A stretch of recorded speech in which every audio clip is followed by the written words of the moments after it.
Glória a Deus, aleluia. Bendito seja o nome do nosso Deus para sempre. Ele é o Deus dos céus e da terra. Adorado, glorificado e exaltado é o seu santo nome, pois é perfeito em tudo que faz e grande em obras. E nós só temos a agradecer ao seu poderio, ao seu domínio, a tudo que ele é para nós. Hoje, dia 4 de outubro de 2025, oração a toda hora, como Jesus Cristo é mencionado em cada livro da Bíblia. Nosso subtema está no livro de Ageu, novamente, segunda parte. Jesus é prefigurado em duas figuras principais. Zorobabel, o governador que liderou a construção do templo, representando o Messias como grande edificador de um novo templo espiritual, que é a igreja também, e a glória do templo que será ainda maior do que a do templo de Salomão. Ageu, um dos profetas menores do Antigo Testamento, desempenha um papel crucial ao conectar o passado de Israel com o advento messiânico. Louvado seja o nome do Senhor. Nosso versículo de ouro diz: a glória desta última casa será maior do que a da primeira, diz o Senhor dos Exércitos, e neste lugar darei a paz, diz o Senhor dos Exércitos. Ageu 2:9. A verdade inquestionável diz também: não crês tu que eu estou no Pai e que o Pai está em mim? As palavras que eu vos digo não as digo de mim mesmo, mas o Pai que está em mim é quem faz as obras. João 14:10. Mais um, 1 Reis, capítulo 6, verso 11 a 13, diz assim: então veio a palavra do Senhor a Salomão, dizendo: quanto a esta casa que tu edificas, se andares nos meus estatutos, e fizeres os meus juízos, e guardares todos os meus mandamentos, andarei nele, e andando neles, confirmarei para contigo a minha palavra, e a qual falei a Davi teu pai, e habitarei no meio dos teus filhos, os filhos de Israel, e não desampararei o meu povo. Que lindo, né? As três passagens bíblicas apontam para a questão da casa do Senhor. Como nós falamos no assunto passado,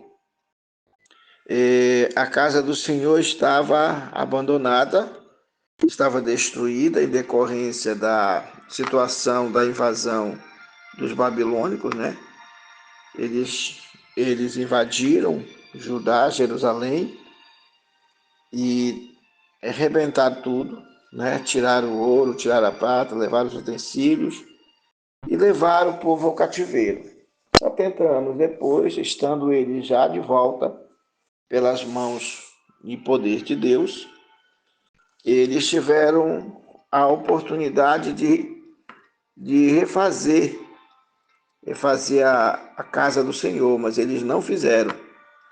Eles simplesmente se preocuparam em fazer as suas casas, aprontar os seus imóveis, né? Estabelecer. Mas não se preocuparam com a casa do Senhor.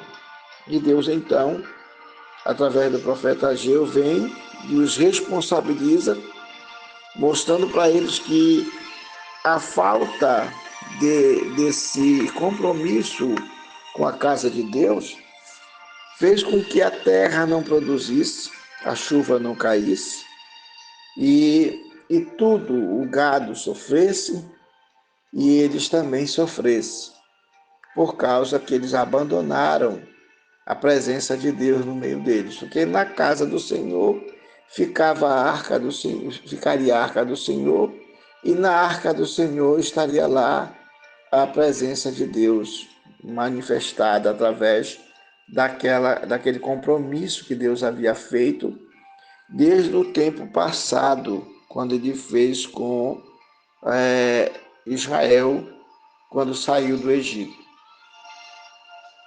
Muito bem, Ageu capítulo 2, verso 20 a 23, diz assim: "E veio a palavra do Senhor segunda vez, a Ageu aos 24 do mês, dizendo: Fala a Zorobabel, príncipe de Judá, dizendo: Farei tremer os céus e a terra, derrubarei o trono dos reinos, destruirei a força dos reinos das nações, destruirei o carro e os que nele se assentam, e os cavalos que andam montados neles cairão, cada um pela espada de seu irmão naquele dia, diz o Senhor dos Exércitos. Te tomarei o Zorobabel, filho de Sealtiel, servo meu, diz o Senhor, e te farei como um anel de selar, porque te escolhi, diz o Senhor dos Exércitos. Ageu 2, 20 a 23. Então nós estamos diante do livro de Ageu. E no livro de Ageu, o que nós podemos perceber é que Ageu é um dos profetas menores que conecta, né? Ele é crucial na questão da conexão entre o passado de Israel e a vinda do Messias, que é Jesus. Jesus como governante e a promessa messiânica. Zorobabel, como um prenúncio, é visto como uma figura messiânica que prenuncia o Messias. A promessa de um governante da linhagem de Davi, que traria restauração e vitória, encontra seu cumprimento final em Jesus Cristo. O anel de selar, assim como uma promessa feita a Zorobabel, o torna um anel de selar, um símbolo de autoridade e honra. As promessas a ele se cumprem em Jesus Cristo. Aquilo que Deus promete, Deus cumpre. Jesus como templo e a igreja. O templo futuro, o Senhor declara que a glória desta última casa. O templo que estava sendo reconstruído seria maior que o primeiro. Essa glória será traduzida pelo Messias, que virá ao templo para proporcionar a paz. No antigo templo, Deus esteve presente através da nuvem de glória e através da simbologia que tudo ali apontava para o Cristo dentro do templo. Mas o templo de Jerusalém, Jesus entraria nele e ministraria nele. Ele, humano, entrou no templo, mesmo esse templo reconstruído e reformado por Herodes, anos depois, o Senhor entraria no templo. Então a glória desta segunda casa seria maior, por quê? Porque agora Jesus entraria no templo. Próprio Deus em pessoa, e não em nuvem de glória, mas em pessoa. Mas também essa questão aponta para Jesus, o templo. Jesus, o templo que desceu do céu, como nós já falamos em outra parte. A glória desta última casa será maior que a primeira. Por quê? Por causa da presença real de Jesus nela.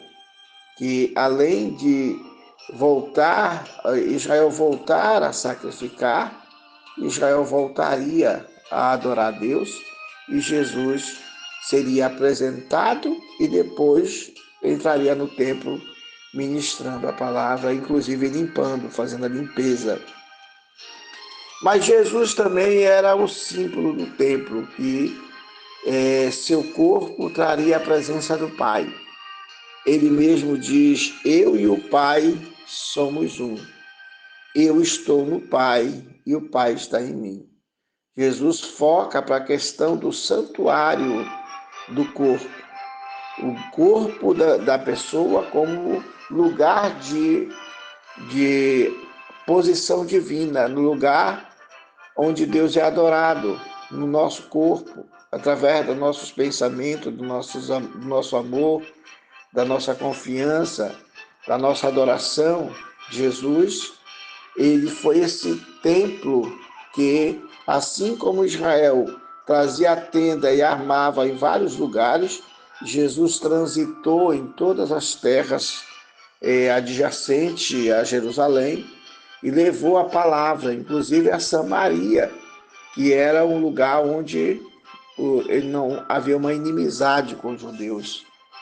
Jesus foi em vários lugares, foi a Jericó, né, que foi uma cidade destruída, mas ele foi a Cafarnaum, né, ele foi a vários lugares anunciando o evangelho do reino, o evangelho de perdão.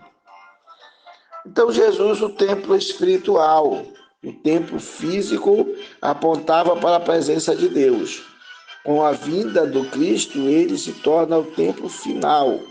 João capítulo 2, verso 21 e 22. E a igreja é o templo do Espírito Santo. Diz assim: Jesus respondeu e disse-lhe: derrubai este templo, e em 3 dias eu levantarei. Mas ele falava do templo do seu corpo. Quando, pois, ressuscitou dos mortos, os seus discípulos lembraram-se de que dissera isto e creram nas Escrituras, na palavra que Jesus tinha falado. Então, Jesus fala de si como um templo. E a glória da segunda casa é maior que a primeira, por quê? Nesse caso de Jesus, porque Jesus humano viveu com limitações. Jesus estava ali entre eles, mas cansava, se fadigava, tinha que descansar, enfim, Jesus tinha limitações. Mas quando ele morre e ressuscita, aí não há mais limitação. Então a glória da segunda casa seria maior que a primeira, que a primeira casa de Jesus, do corpo de Jesus, era uma casa que estava limitada pelo tempo, limitada por ser de carne, limitada por ter desejos humanos, limitada por poder ser tentada, limitado por poder se aborrecer na forma humana e não mais na forma divina, né? Passar por tribulações, passar por sofrimento, passar por perseguições na forma humana. Já Jesus ressurreto não tem mais tentação. Ele é perfeito eternamente, não corre mais o risco de ceder à tentação, porque ele já é vencedor eterno. Bendito seja o nome do Senhor. A mensagem de Ageu para o povo. Prioridade e fé. Ageu exorta o povo a dar prioridade a Deus, reconectando-se com a reconstrução do templo, que era central para a vida do povo. É muito importante que a gente veja isso, né? Veja que a necessidade de a gente ter a presença de Deus é maior do que todas as coisas juntas, do que um bom emprego, de uma boa casa, um bom carro, fazenda.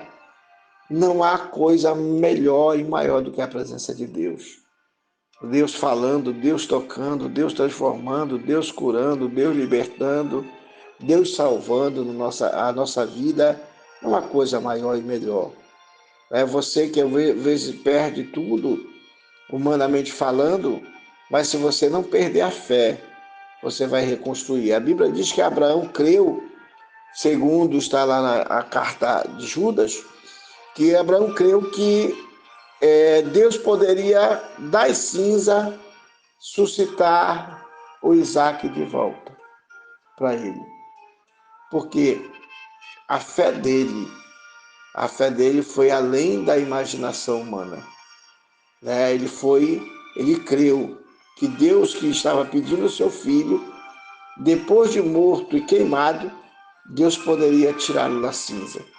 E Abraão não estava errado, porque na glória da segunda casa do cristão, porque essa casa humana que nós temos hoje, o templo do Espírito que nós possuímos, somos humanamente incorretos, cheios de falhas, somos pecadores, somos propensos à morte a qualquer momento, mas a glória da segunda casa será maior, porque a Bíblia, Paulo falando dessa situação, ele fala de um novo tabernáculo.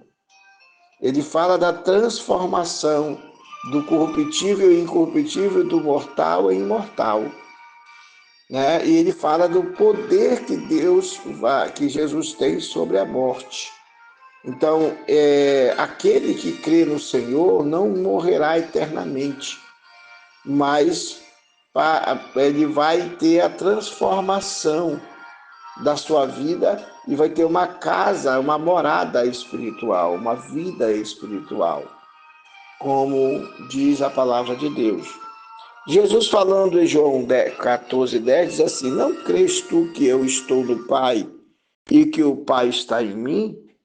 As palavras que eu vos digo, não as digo do mesmo modo, ou não as digo de mim mesmo, mas o Pai que está em mim é quem faz as obras. Assim como nós não podemos fazer nada de nós mesmos.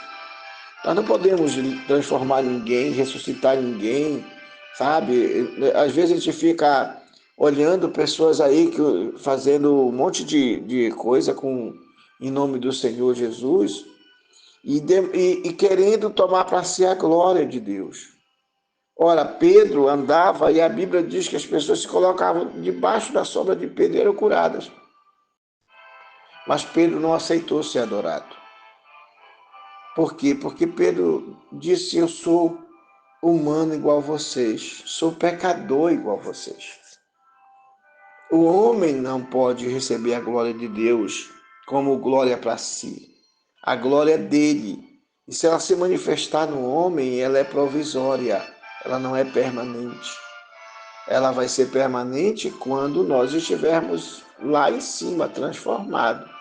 Aí viveremos de glória em glória, de eternidade em eternidade, né? Então, muito bem, vamos adiante. Ageu, um dos profetas menores do Antigo Testamento,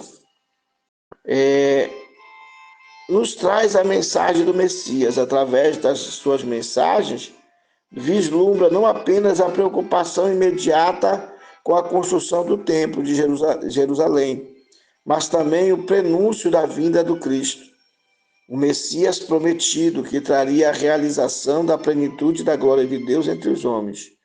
No coração das profecias de Ageu, encontra-se urgente a exortação para que a reconstrução do templo acontecesse, que havia sido destruído. Este chamado não era apenas uma questão de restaurar um edifício físico, mas sim um convite para o povo de renovar o seu compromisso espiritual, centrando suas vidas na adoração e na obediência ao Senhor, de maneira simbólica, através do sacrifício. O templo representa a presença de Deus no meio do seu povo, e a sua construção antecipa a vinda do Messias, que estabeleceria uma nova forma de adoração, não mais confirmada em lugares físicos, mas baseada no Espírito e na verdade. Quando ele disse para aquela mulher, né? Ia chegar a hora em que os verdadeiros adoradores adorariam o Pai em espírito e em verdade. Não seria aqui ou acolá, mas seria em todos os lugares. Ageu profetiza sobre a glória do novo templo, superando a do antigo, uma promessa que encontra seu cumprimento em Cristo Jesus.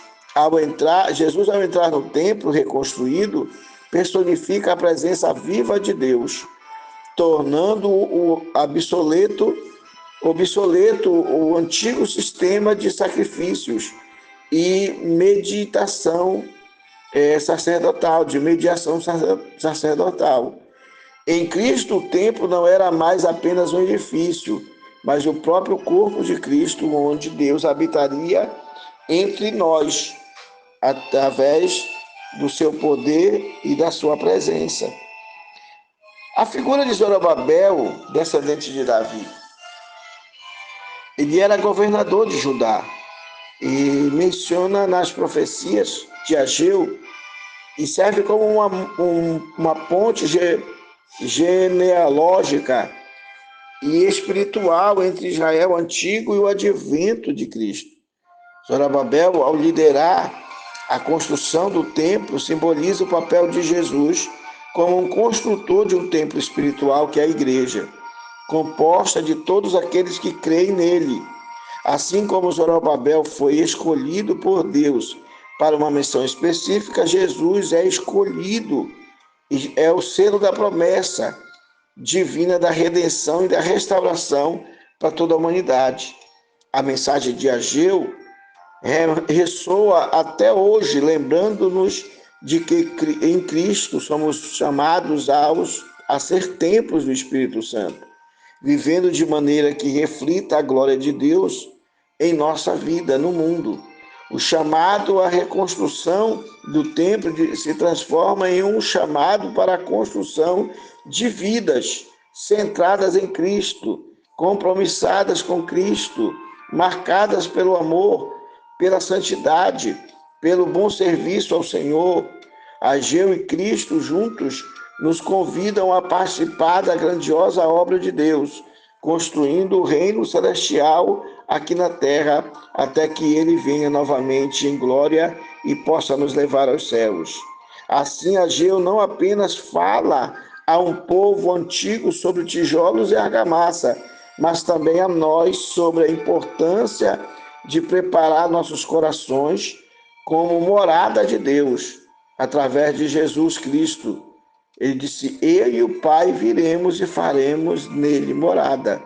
Nosso Senhor e Salvador Jesus Cristo, ele nos lembra que, embora possamos enfrentar desafios, atrasos na construção de nossa fé, a presença constante de Cristo nos assegura que a obra final será gloriosa e eterna, porque aquele que há de vir virá e não tardará. Fala Zorobabel, príncipe de Judá, dizendo: farei tremer os céus e a terra, e derrubarei o trono dos reinos, e destruirei a força dos reinos das nações, e destruirei o carro e os que nele se assentam, e o cavalo e os que andam montados neles. Cairão, cada um pela espada do seu irmão. Ageu 2, verso 21 e 22. Lembremos que essa questão de morrer pela espada do seu irmão aconteceu quando Senaqueribe tenta invadir Jerusalém, ofende o Deus Todo-Poderoso, dizendo que ninguém livraria da mão, e no outro dia todo o exército estava destruído, porque um se levantou contra o outro e, em vez deles se unirem para destruir Israel, eles se dividiram entre si e se autodestruíram. Na primeira parte da mensagem, o Senhor disse: eu comoverei os céus e a terra.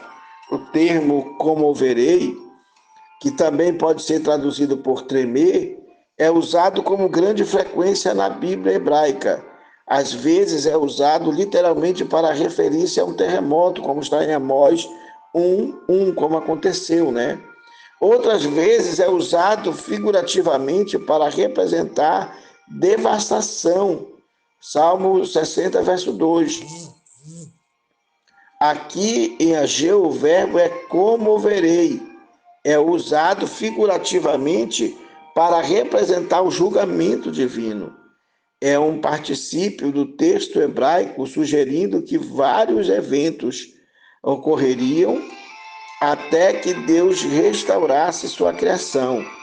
Deus abalaria o mundo e reverteria a ordem criada. Depois de dizer a Ageu que abalaria os céus e a terra, o Senhor declarou: subverterei o trono dos reinos, destruirei a força dos reinos. Versículo 22.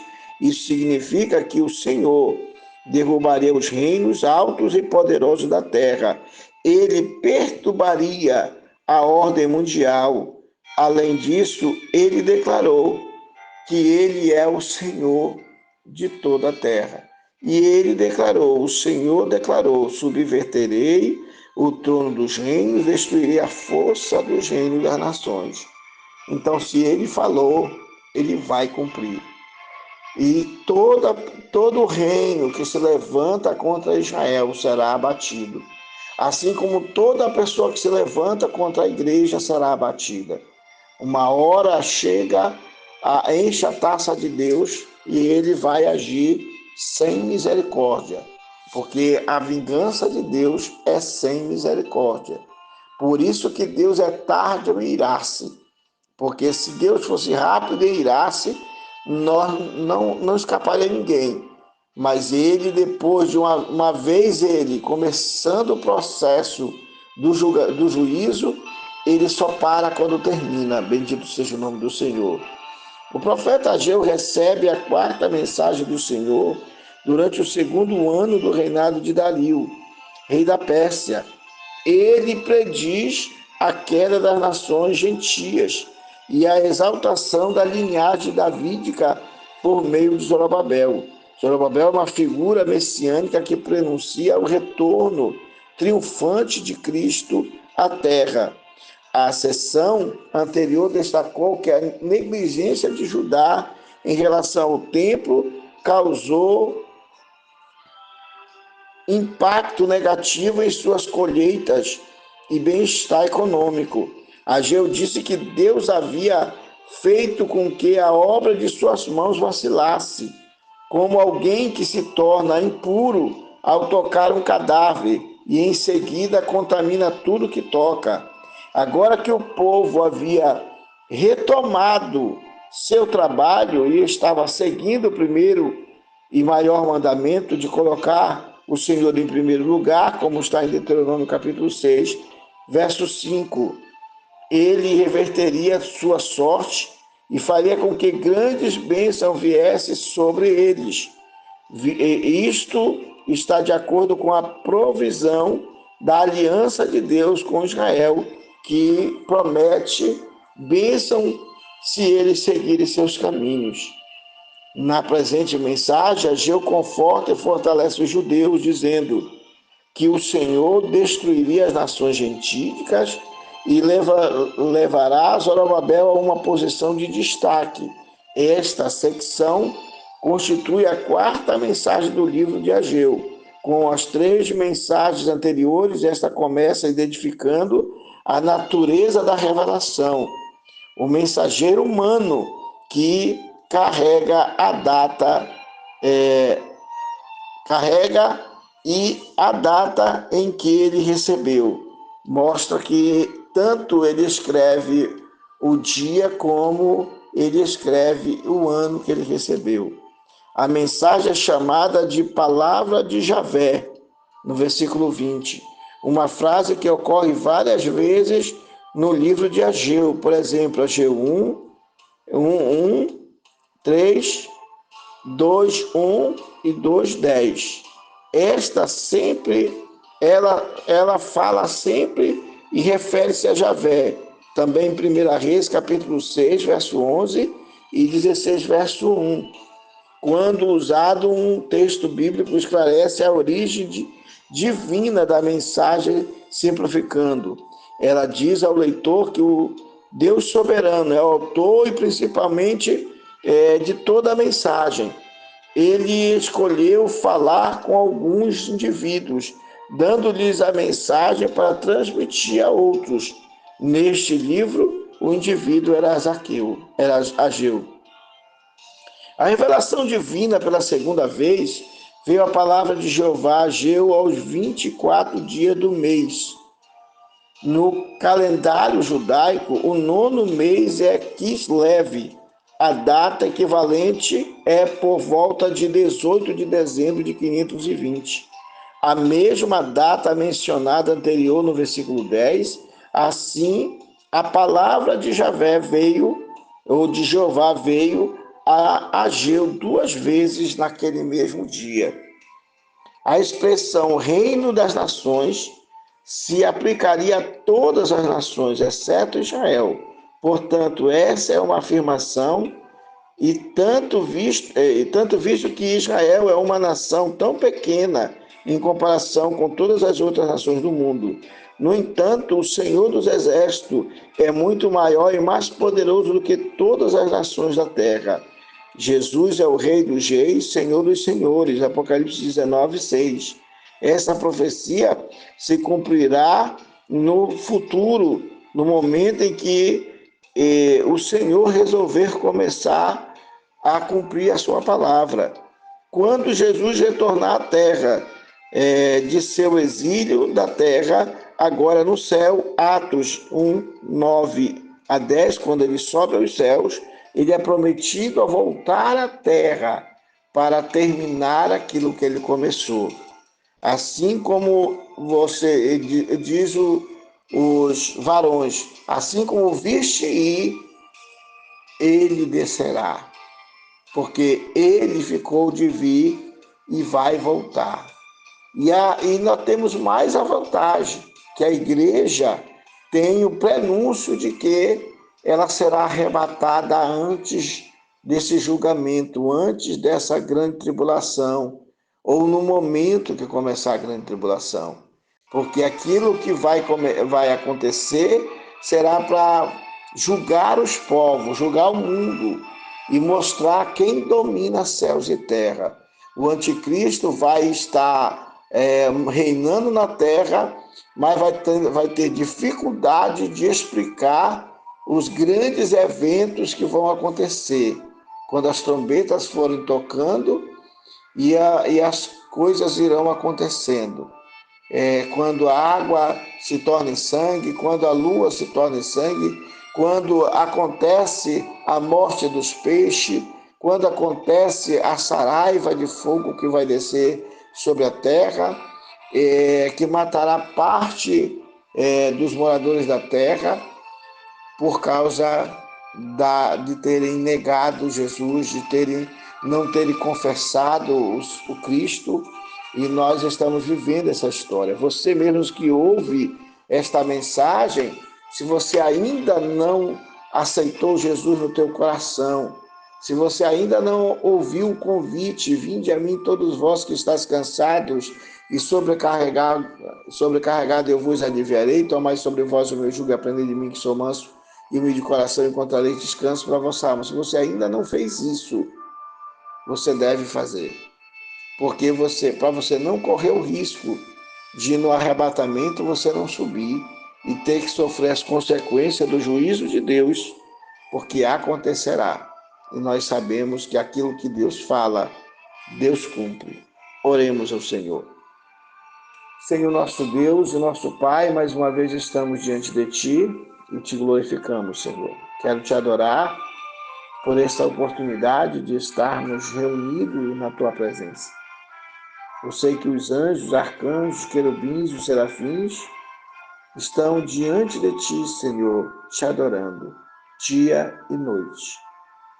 Eles estão glorificando Teu santo nome, dizendo bem alto que só o Senhor é Deus.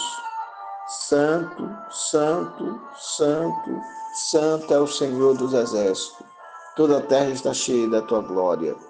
Eu creio, Senhor, que nós como humanos, pecadores, não temos como medir a grandiosidade do Teu reino, a excelência do Senhor, a beleza do Senhor, a glória do Senhor.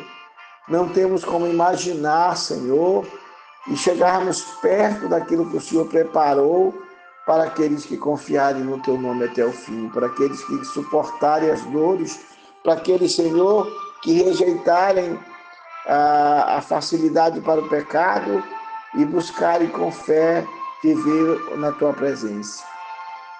Te peço, Senhor, que o Senhor possa operar grandemente na nossa vida, estabelecendo a nossa vida espiritual, nos fazendo um templo de Tua habitação, um lugar da Tua glória, um lugar da manifestação do Teu Espírito Santo, um lugar de restauração e de vitória que acontece quando o Teu Espírito passa a habitar em nós e nos guiar pelo caminho da felicidade que Jesus nos trouxe, da libertação e da salvação através da graça. Pai querido, Pai amado, honra, glória, louvor a Ti, porque o Senhor nos trouxe Jesus, nos doou Jesus Cristo, nos deu de presente Teu Filho, para que através dele pudéssemos gozar da salvação que foi trazida para nós, Senhor, ou nos outorgada através do sacrifício de Jesus. e nós só temos a agradecer, a te louvar, porque se não for o Senhor, nós estaremos perdidos, Senhor. Nós não teríamos esperança. Então, Senhor, nós te adoramos, te exaltamos e bendizemos o teu nome. E aproveitamos, meu Pai, para não só te agradecer, mas para te pedir, porque foi o teu Filho quem disse para que nós batêssemos, que é nos abrir, para que nós clamássemos, que seríamos ouvidos, para que buscassemos em primeiro lugar o reino de Deus e a justiça do Senhor, e as demais coisas aconteceriam. Ele disse para nós que nós orássemos pedindo no nome dele, para que o Senhor fizesse e a nossa alegria fosse completa. Então, Pai Celestial, aqui estamos diante da tua face, clamando a um Deus sério, a um Deus justo, a um Deus tremendo, a um Deus glorioso, a um Deus de sucesso, a um Deus de glória, a um Deus de vitória, a um Deus de senhorio. Queremos te clamar nessa oportunidade, para que o temor do Senhor recaia sobre nós. E assim como o Senhor disse que fazia tremer as nações, que trema primeiro nossa vida, Senhor. Que a gente venha ter medo de pecar? Não, que a gente venha, Senhor, ter temor de pecar, ter reverência para não pecar, de ter amor para não pecar, de ter fidelidade para não pecar, de ter honra para ti para não pecar. Porque enquanto estivermos aqui, Senhor, temos que passar por situações difíceis, mas crendo que o Senhor está conosco. Opera grandemente, desfaz o poder do mal, nos dá a chance de viver uma vida de agrado, nos dá a oportunidade de sentir a tua presença, nos dá a condição de sentir e de ser direcionado pelo teu Espírito e pela tua palavra da verdade. Não nos deixa fracassar quanto à escolha que nós temos de fazer, de te servir de coração e de andar na tua santa presença, Senhor. Com fidelidade, com dignidade, com honra, confiando na tua autoridade. Pai, muito obrigado. Queremos te pedir por cada família.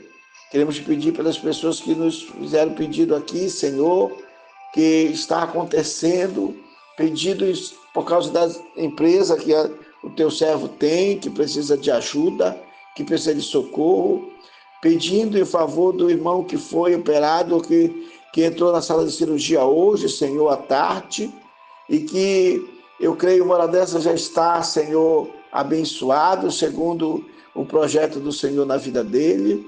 Aquela outra irmã que está, Senhor, sofrendo de câncer das mamas, mas que o Senhor é poderoso para desfazer. Aquela que está fazendo, Senhor, a radioterapia, Senhor, o Senhor sabe o quanto é preciso, a quimioterapia, que precisas do teu poder também, para que a pessoa possa resistir e vencer.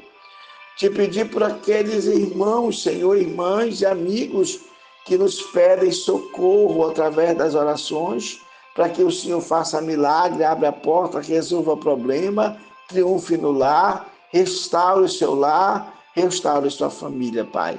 Quero te pedir de todo o meu coração, também pelo meu país, te pedir, Senhor, pela minha nação, pelos estados, pelos municípios, te pedir pelos nossos bairros, nossas ruas, te pedir por nossas famílias, nossas casas, Pai.